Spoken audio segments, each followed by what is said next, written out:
Hey everybody, this is Tim Charron, and welcome to my brand new podcast called The Charron Zone, blah, blah, blah, blah, blah. Welcome to The Charron Zone and howtobookgigs.com. This is Tim Charron, and I am here with TX2, otherwise known as Evan Thomas, and he's a hip-hop, punk rock artist, and we're going to go over... Number one, how are you doing tonight? Where are you tonight? You're in Colorado? I'm in Fort Collins, Colorado. Right on, yes, man. Sir. Awesome. Doing good. I used to live in. I lived in Denver for about a year and a half, and played music out there with a band. Really, what part? The Highlands. Okay. Yeah. So we were called the Highland Mountain Boys.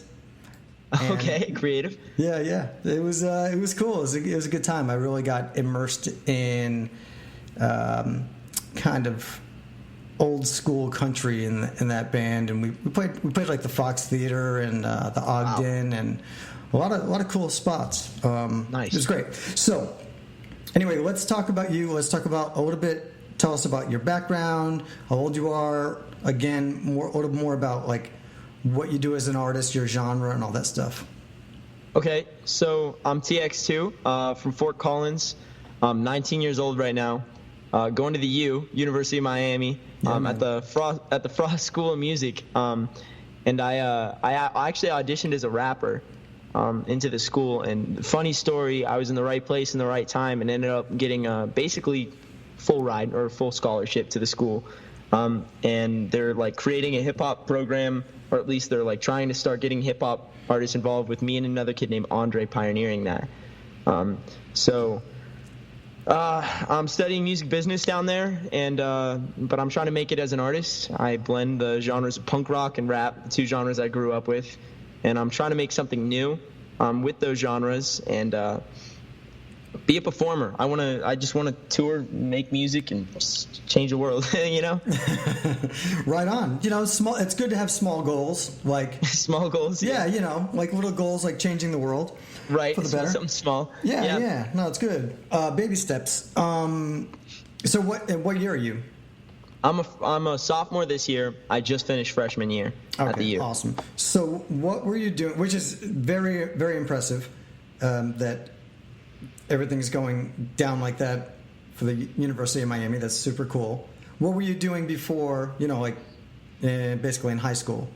Music. In high school, so it all started off in middle school. I was actually playing in a rock band with my brother, but when I moved into freshman year of high school, my brother was going to college, or he started making his way towards college, so he decided to give up music, which is, I don't know, and I didn't want to give up music, so I decided that I wanted to pursue music, and with my drum knowledge, I realized that rapping is basically drumming with words.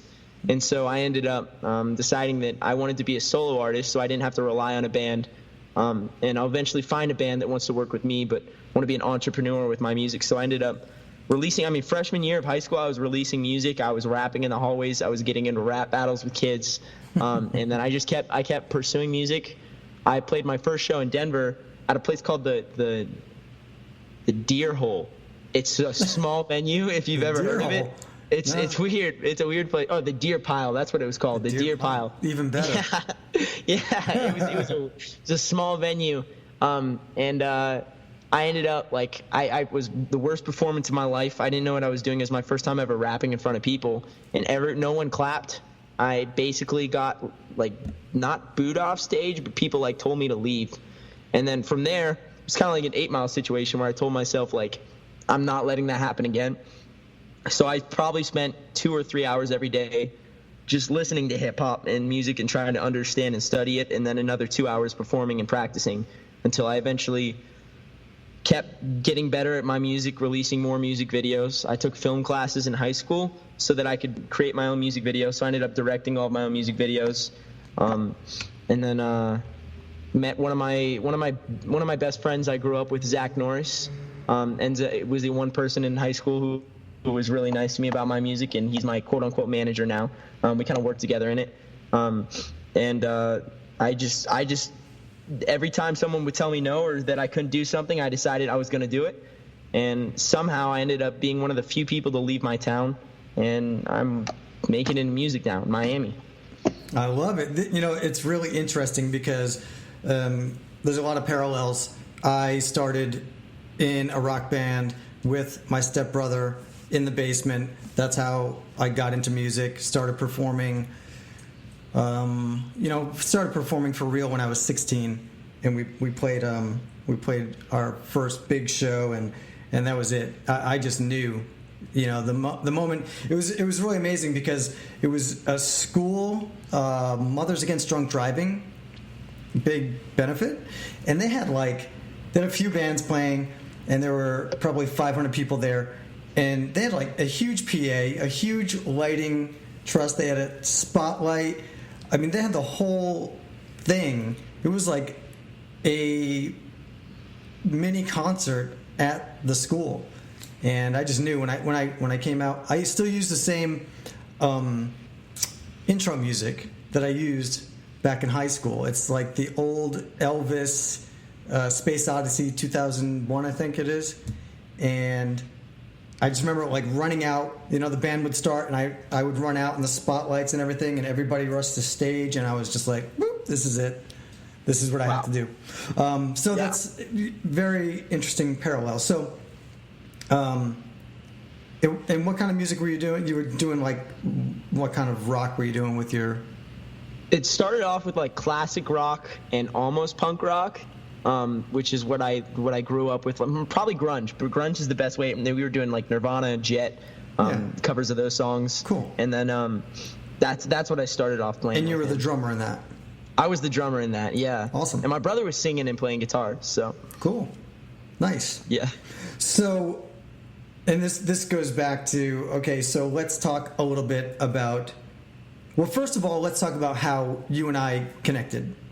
And then we can talk about the anti-bully thing and all that, because that will segue perfectly into that. So, for everybody listening, Evan reached out to me on LinkedIn because he saw I'm presuming that you saw one of the anti-bully tour posts or something like that. So, which I thought was great because, a lot of people I think are kind of afraid to reach out to other people, So kudos to you. So let's talk about bullying. Now, so I do the anti-bully tour because I was bullied for 3 years in middle school. It changed my life. It actually, it was so bad that I went into the school as an honor student, and I left the school literally I didn't have grades. I went to summer school every single year until I didn't graduate with my class. But the great thing that happened to me was my mother, because I was being I was just everything that goes along with being bullied, the depression, the anxiety, the bad thoughts about doing things to that person or yourself. I was taking it out on my family too, Yep. Because I was just terrible to be around because I was just frightened 24 hours a day. Anyway, long story long, my mom kicked me out of the house and made me live with my dad. So I had to change schools, go live with my dad, and my stepbrother and I started a band in the basement, and that's how I started music. And so all's well that ends well with that. So tell me about your experiences with bullying. I mean, that's an awesome story, man. But for me, freshman year, I went to a school in Fort Collins, which is I don't know that this necessarily plays with it, but I assume it was 99% white, Caucasian people. There's little to no diversity, and interestingly enough, with that you get a lot of the I don't know. You without I think diversity is very important. And so I was one of the only kids at the time when I started freshman year who wanted to be a rapper, who was saying, I'm going to be a rapper. And interestingly enough, that was a problem for all the other kids in my school because I was white and because I wanted to rap. And so everyone started calling me a lot of awful names that had to do with my race. Wigger was one of the names that I was called a lot. But that's where it started. And when I started rapping, I was really bad because there's a lot to understand about rapping, and it is an art, and it shouldn't be underestimated. To be really talented at what you do, and to some of the greats and the people who are big out there today, there's so much to it. And I didn't understand that, so the music I was releasing at that time was really bad, and everyone got wind of that, and so people started making fun of me in the hallways. And that's how it all started. But then I ended up getting physically bullied a lot. I ended up getting beaten up quite a few times. I ended up getting shoved into lockers. People would call. I mean, I don't know what words we can use on this podcast. Is there a restriction? Not really. I was called faggot a lot. I like everywhere. So I'd say probably once a day I was called faggot for 3 years. And that's under exaggerating. It's really bad. Teachers didn't do anything. My school didn't refuse to help. I remember one day in class, some kid threw gum in my hair, and all the kids started laughing at him while a teacher was just teaching. And so I stood up and I said to the teacher, Mr. So-and-so, if you don't do something about this, I will. And nothing happened, and so for me, it was one of the worst things that ever happened to me and one of the best. Another example, sophomore year of high school, I released a music video, which was so poor. Like, I understand that it was a bad video, but I had within an hour of posting it, 30 comments telling me to kill myself, and that I was the reason. I was the reason abortion existed. One of the comments, word per word, read, "Pity like mothers don't smother their children like TX2 and prevent them from bleeding." It was bad. Wow. 30 comments within the course of an hour, and for me, that led me into a really dark phase of my life. Because when you're young and when your mind isn't fully developed, and I mean, it's not even fully developed now, but I've learned a lot. You believe what people say, and you're so focused on fitting in that when people were telling me that, I started thinking about it, and I started thinking about killing myself, and I went down a very similar route because people were telling me to do it. And the school ended up making a PSA video about me, and that was the most help they ever did. Which honestly didn't help; it made things worse. The school made a video on their video broadcast saying hey, you need to it was like an interview almost like this, and they interviewed me, and I kind of talked about my experiences. The next video I posted got twice as many death threats and comments. Oh my god! And I became like a meme or a joke of my school or whatever. Everyone knew me as TX2, that kid who'd never make it, in that hometown rapper who was just awful. And I retard, faggot, every name you could think of, I was called. I meet my friends, and I guess the only people who've been on my side can all agree that I think I was one of the most bullied kids to come out of the school. So, and it was awful, but there was a little bit in me that said that every time someone told me I couldn't do something, and every time someone said that, I had to prove them wrong. I'm the same exact way. And it started off with this. It started off with a phase of depression, and that everything I was doing in my life was worthless. I'll never make it, and maybe they were right. But then it moved to I hate them, and the anger started fueling. So I'm so blessed to have music in my life because I could have done something really bad, Yep. But the music was my outlet, and my revenge was being successful. Success. I have full podcasts on exactly that topic. Revenge, success. Actually, I think I saw one of them. I listened to one of them before, which is also what made me want to reach out to you. But everything I've done since then has been I wanted to prove them wrong. I mean, and within the last year, I've come to a lot more peace and a lot more resilience, saying I want to prove them wrong, but now I also want to do something for myself versus even giving them attention. But everything that I've done since then, and I think the reason I got into Miami too, I believe that the teacher, one of the teachers who ended up helping me get into the school, Kat Reinhardt, incredible woman, smart, talented. She ended up, I think she saw that, and I think she saw that what had happened to me, because I was angry during my performance, and I think my anger was I'm blessed to have been bullied, because they drove me, but it was also just really rough, and I think it's just screwed up, That's easy as that. Yeah. I mean, it can be a double-edged sword if you're fortunate enough to adopt the mindset of using it to your advantage. I mean, when I was younger, I didn't purposely use it to my advantage until years later, and then, things don't change all that much, maybe just not physically, but throughout your life, you end up getting lots of haters. I mean, when you're creative, when you're putting yourself out there, that's one of the things that I talk about all the time is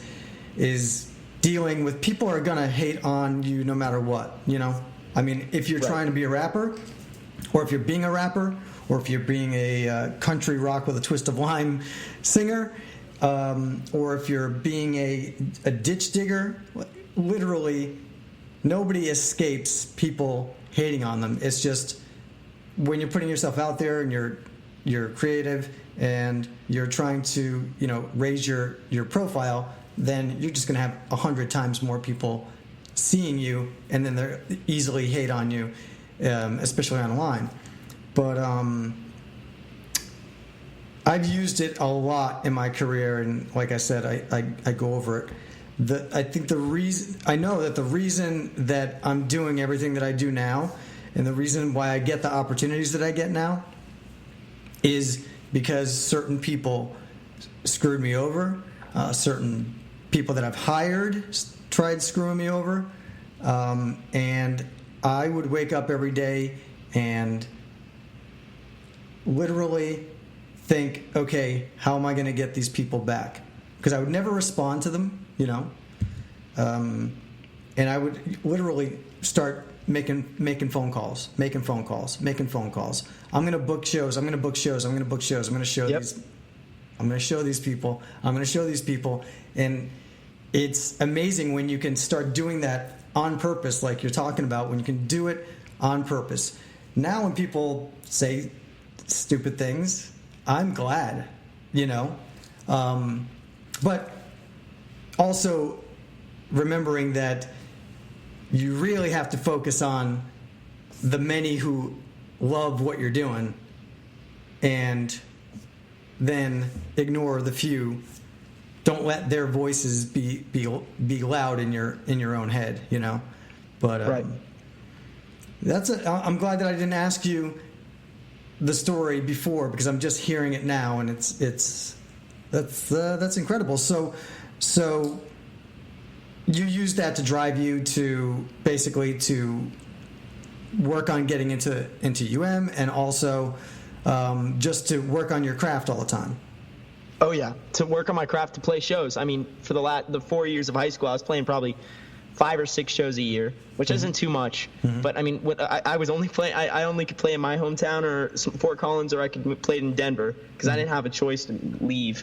So and by the end, it was crazy. I started my first show. I only brought in probably 50 or 60 people after the show in Denver.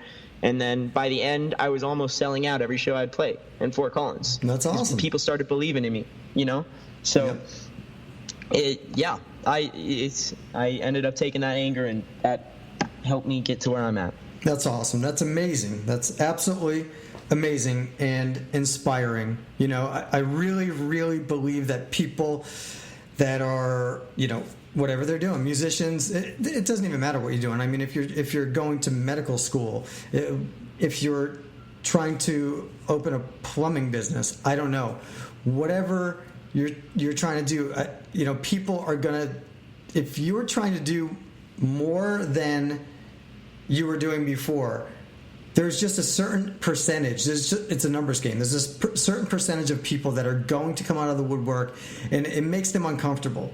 Because people that are not doing anything, I hate to be, whatever, judgmental about it, but people that are not doing anything, it makes them think about themselves. And they're like, oh, he's trying to be a rapper. Oh, wait, now he's playing shows. Oh, wait, now he's selling out shows. Like, what am I doing with my life? So they reflect it right back to themselves. And that's how people filter everything. So they're like, they try to tear you down because it makes them feel very bad about themselves. On the flip side, what people should be doing is taking any kind of negativity, and I just consider a win-win situation.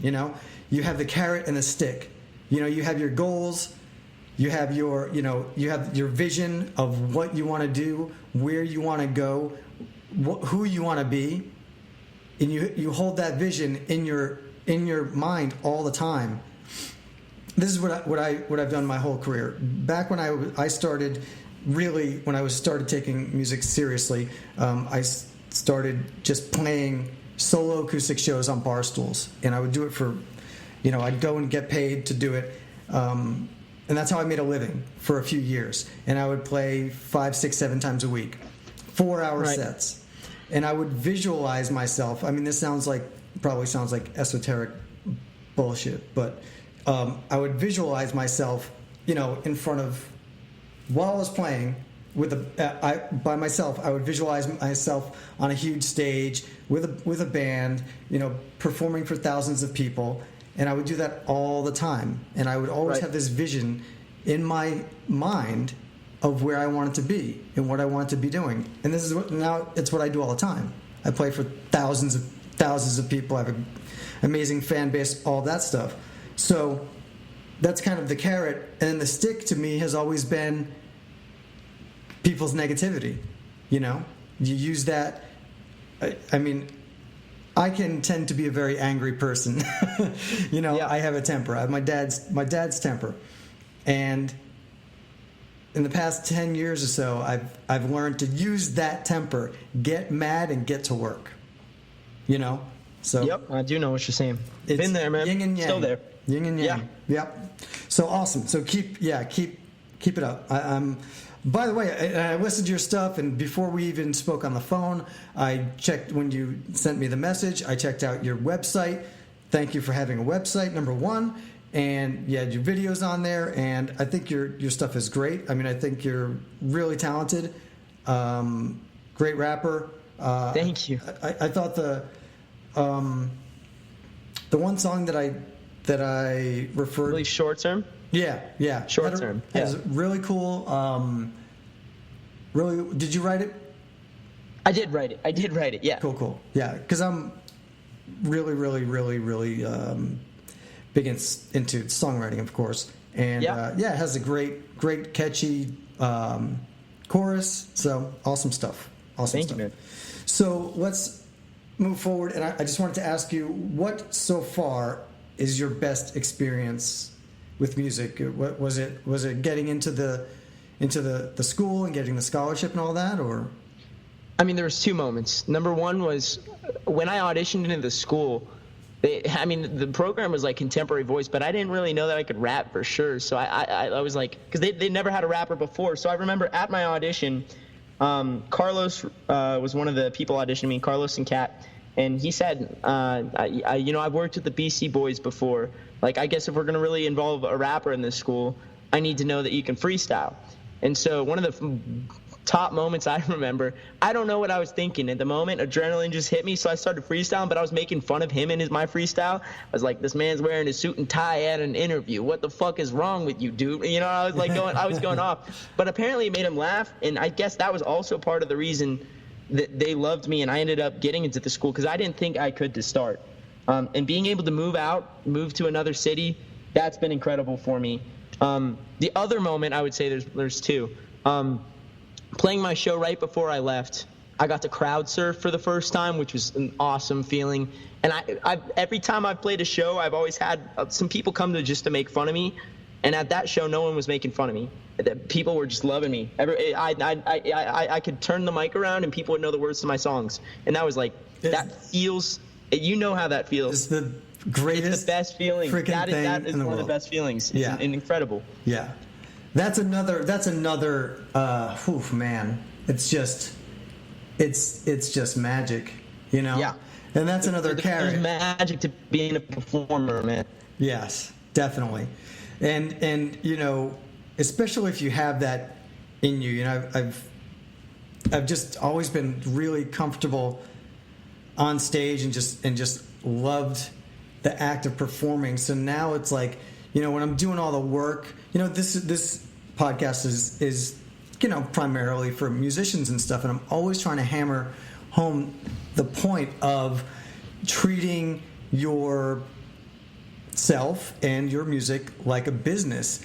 And but we have this business where, at least the way I've been looking at it lately, is if I sit down and I do the stuff that most people don't want to do, and that's like, booking gigs and contacting people on LinkedIn and calling people and, putting yourself out there.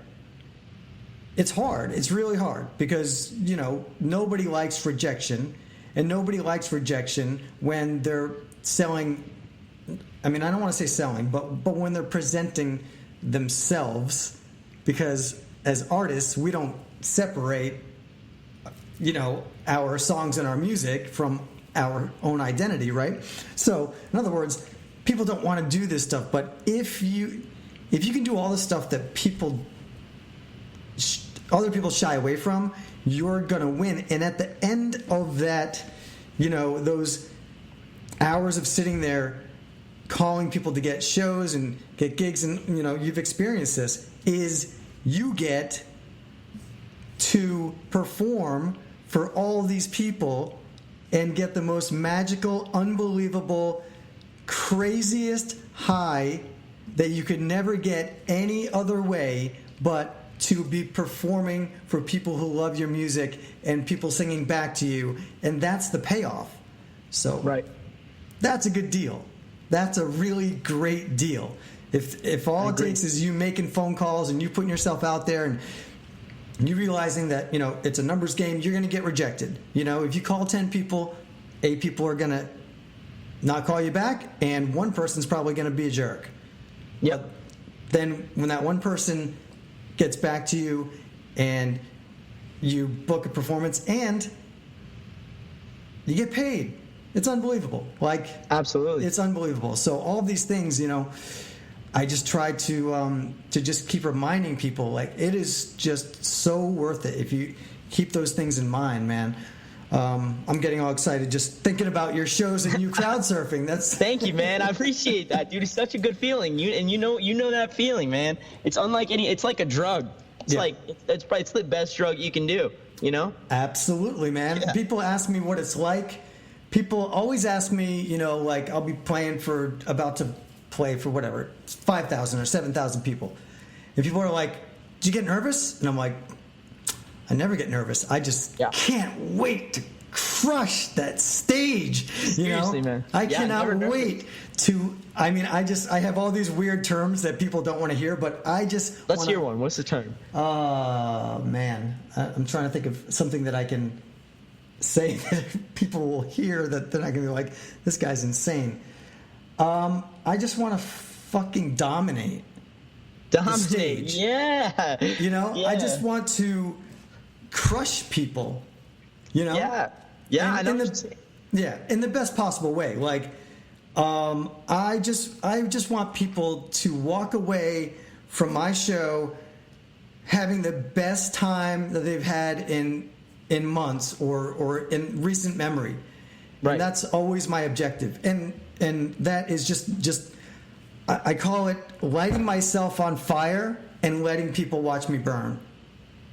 I never heard that one, but I like it. Yeah. That's what I do for a living, No, I get it. Yeah, I can feel that, man. I know what you're saying. Yeah. So, so that's amazing. So, I mean, this is really interesting that you're so you were doing these shows in your hometown. You go through all this bullying, all this stuff. You're working on your craft. You're getting better. But admittedly, when you first started doing it, people were trashing you. Oh, absolutely. And I almost deserve it. I don't think anyone deserves that, but I think my music was bad. You got to start, but you have to start somewhere. Yeah. I mean, you're never going to start good. You obviously had the guts to put it out there and let people decide for themselves whether or not it was good. But the interesting part to me is that you're playing shows in your hometown and people are coming out and you're having a great time, but then there's also some people that are coming to the show just to be negative. I used to have that, freshman through junior year of high school, man. I like I said, I was my whole school knew me, multiple school districts. I could walk out in public in Fort Collins and some people would be like, "That's TX2," and it would either be like, "That's TX2," or that's TX2, you know? Yeah. So I was a joke. But marketing's marketing. I was known. I'm honestly glad for that too. It's rough as a human to understand that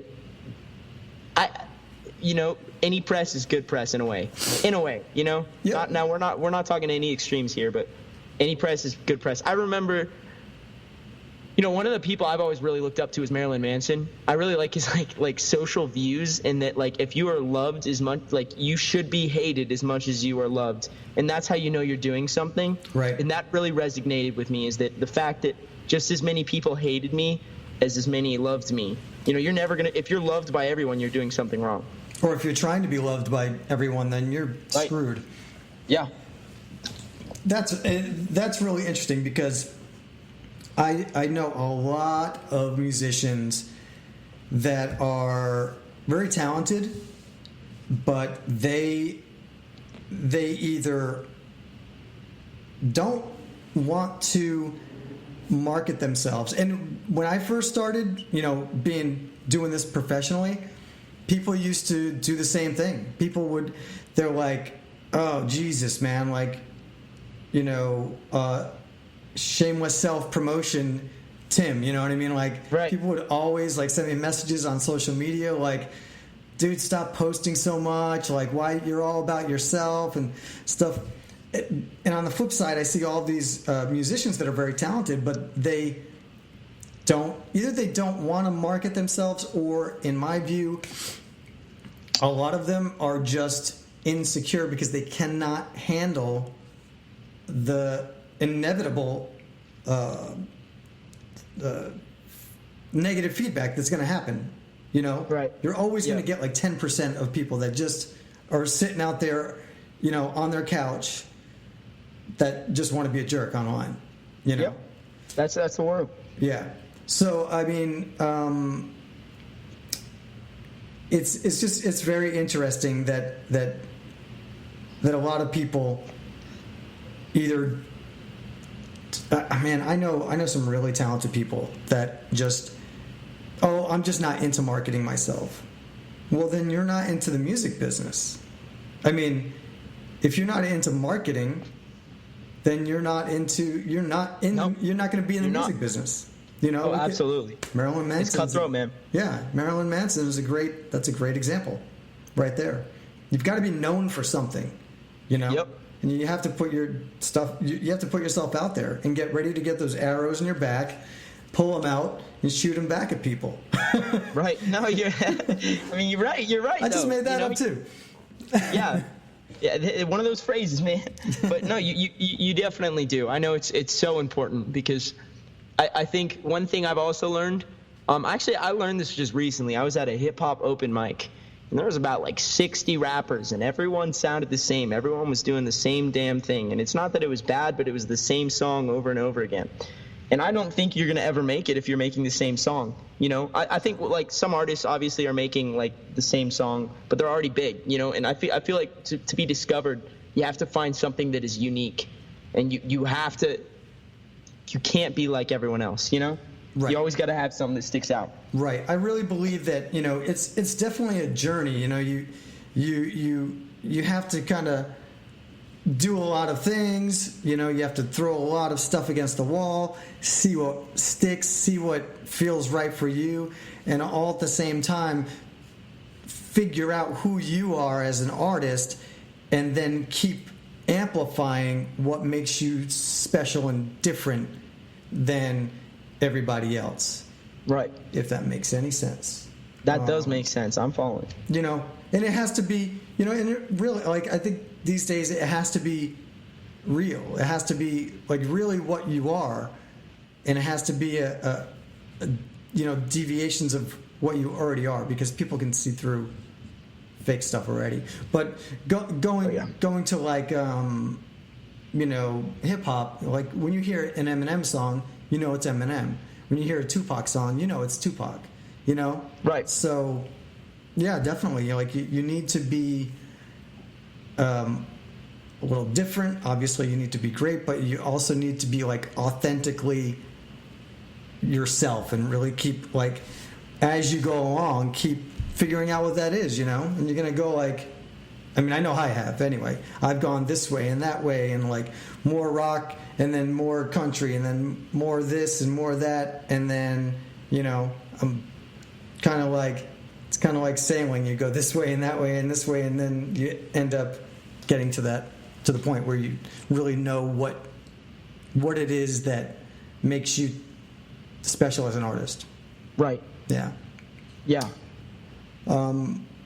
So, yeah, I mean, if you want to talk a little bit more about, like branding and marketing and stuff, and how, just how you approach it.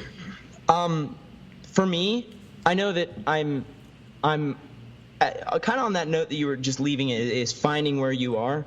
I think I'm at a point where I've almost found what I am as an artist. And I think it's so important, though. It's just, if you're going to, everything's kind of that we've talked about, it's relating. If you want to make it in music, you have to have a business mindset of how you're going to sell yourself. You have to constantly put yourself out there. You have to find, just like any business, you have to find your niche. And you have to find what sticks out compared to the other businesses. Because you can't, right now, Coke and Pepsi, for a metaphor, if this works, have their own exact soda. And you can't really make something just like that and make it big. Right? They already dominate. You're not going to compete with a cola. So if you're gonna make your soda, you have to do something that's unique and that people remember it. And the same thing goes with music. If you're gonna be an artist, especially a hip hop artist, I know it's so important to find what your niche is as an artist. For me, my niche is that I'm blending the grunge, punk rock, and the things I grew up with today's rap, but still keeping a live band element, keeping the punk rock energy, but using rap as my tool of delivery. And I think it's so important for an artist to find out what that niche is for them, and how I think it's so important to always ask yourself, what is different about me compared to any of my competition? That is the best way to sum it up. And for me, I have that answer. I'm so close to finding myself, and I think my advice to any artist is write down all of the things that is different about you compared to the other artists, because that is so important. If you don't have it, to already have it, and then B, to remember that when you're marketing yourself, and everything you do should follow that. Absolutely, man. Yeah, I mean, I see this in Nashville.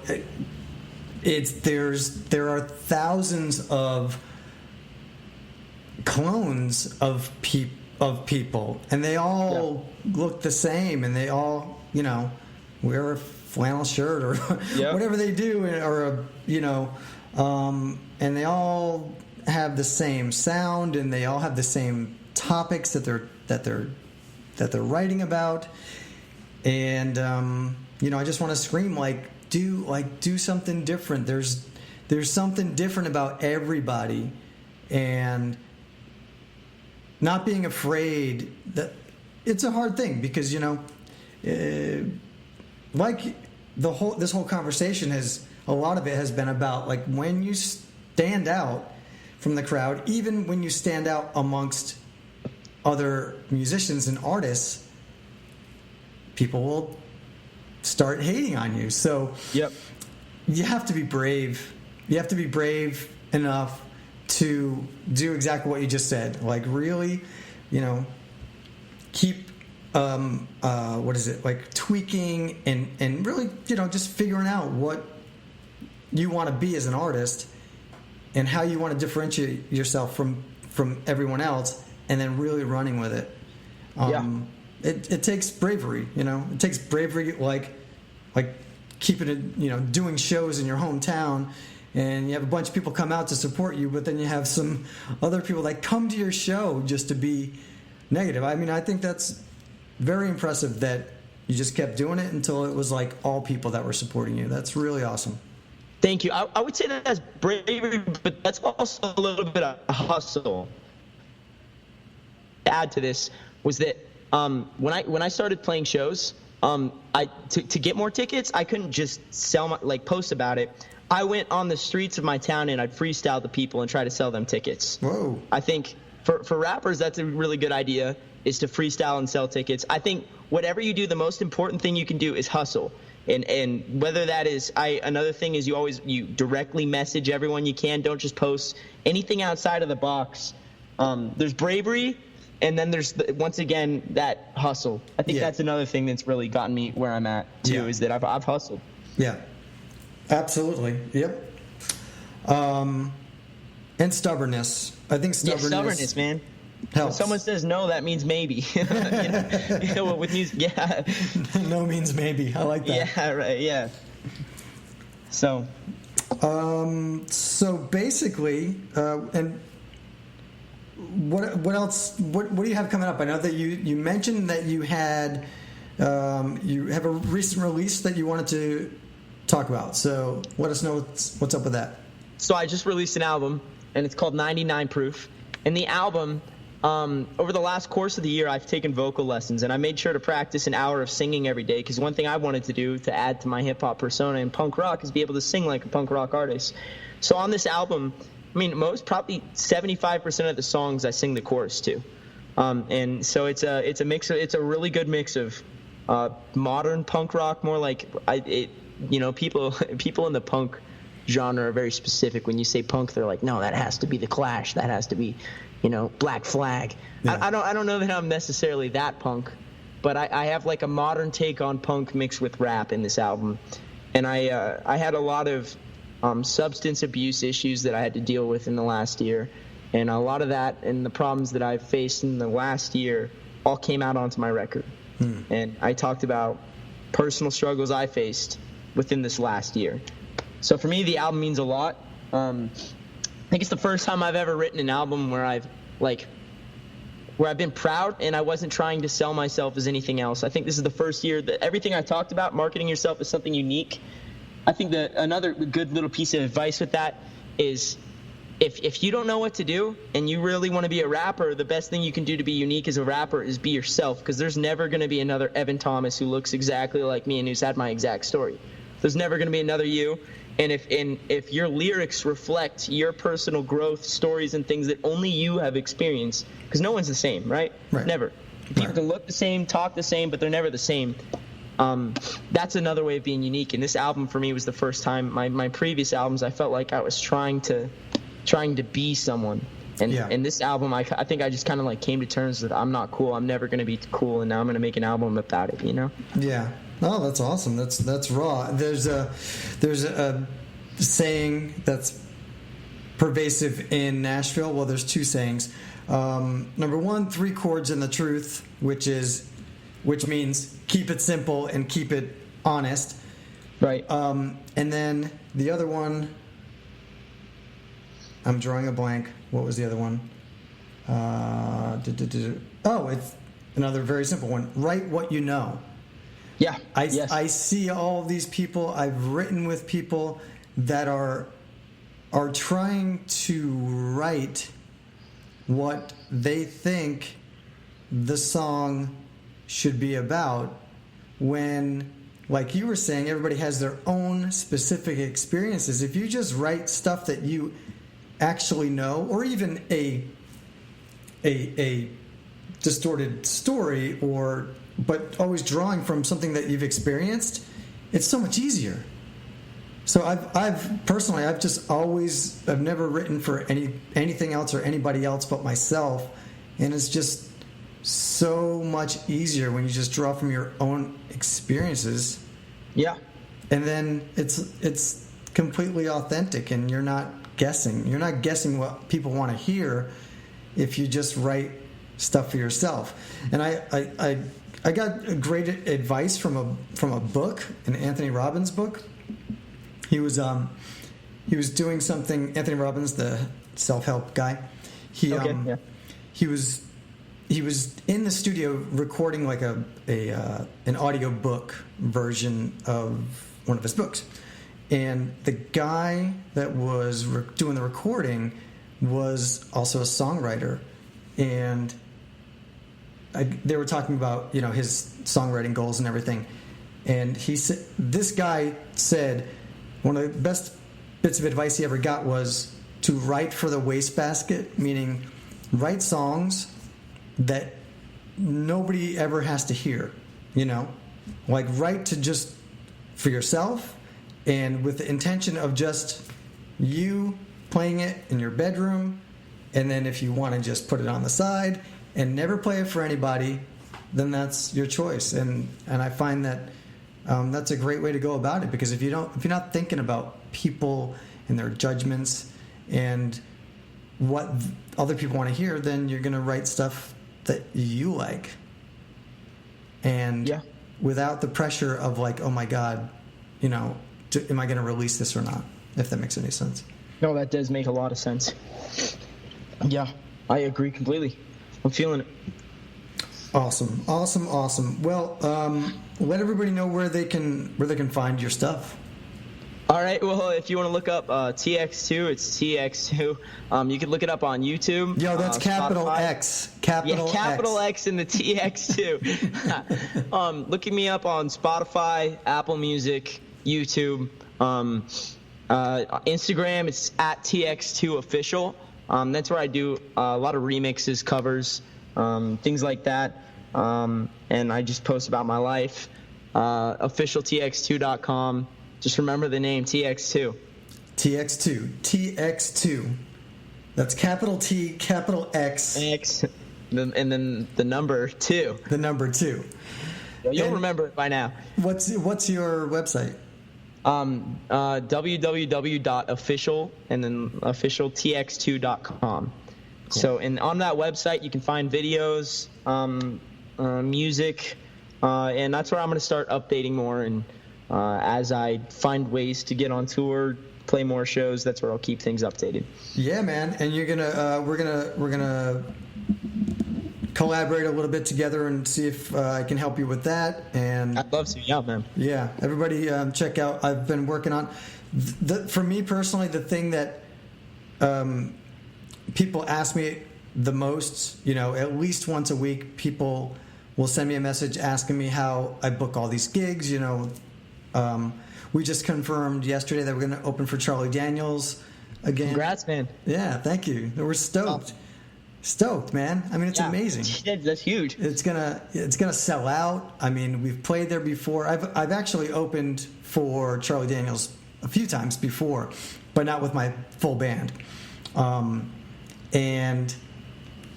we know it's going to be a sold out show at an amphitheater that I play at a lot in Massachusetts. It's the best feeling, man, when you're doing that stuff yourself and you're driving your own music career and you don't have to like rely on somebody else. Like, that I just booked, just to brag about myself a little bit. I just booked in the past few weeks. I think we're opening for like 7 national headliners in the next 2 months. So, holy shit, man. Yeah. Good for you. I'm stoked. Good, man. For you. Yeah. I'm stoked to hear about it, bro. Yeah. So everybody, here's a reminder to go and download the free ebook at howtobookgigs.com. That's my book that I wrote. And my whole system of how I book gigs without having to pitch yourself and sell yourself. Definitely check that out. But yeah, man, we're definitely, we're gonna get together when you're back down here and have some coffee, and we'll talk about booking gigs and just where you're going and what we can do together to get you rolling even more. So sounds great, brother. Yeah. I appreciate that a lot, and thank you so much for having me, man. Yeah, man. Awesome. I appreciate it. So everybody, check out TX2, Mr. Evan Capital Thomas. X TX2. Yes. Check out Tim as well. He makes great music and is an awesome podcast. Thanks, brother. So everybody, do us all a favor, do yourself a favor, and subscribe to my YouTube channel, subscribe to the podcast itself, and we will see you on the next podcast. See you later.